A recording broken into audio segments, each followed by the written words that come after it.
I was commissioned to curate a private exhibition at an exclusive gallery. The owner, Marcus, immediately laid out his rules. Absolute adherence to every single protocol or the piece was rejected.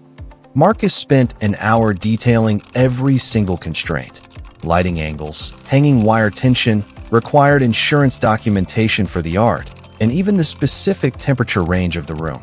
It was exhausting, but I took notes.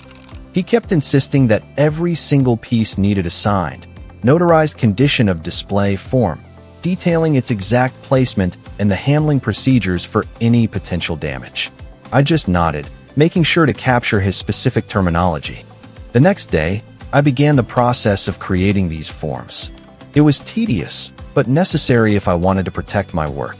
Marcus watched me meticulously cataloging every single detail.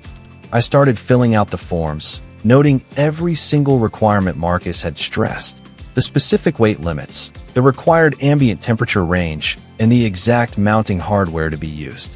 When he reviewed my completed binder, Marcus looked genuinely annoyed. He said I was overcomplicating things and that the forms were redundant. I simply smiled and pointed to his own rulebook.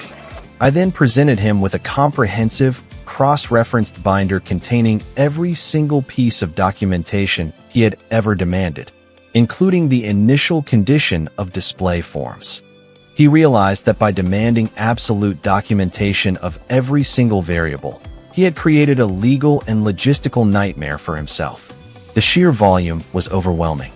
He finally conceded that my thoroughness was necessary, but only after I pointed out the clause stating that any required modifications to the display setup must be covered by the gallery's insurance policy, a policy he had neglected to update. He was forced to pay for the immediate audit and the necessary upgrades.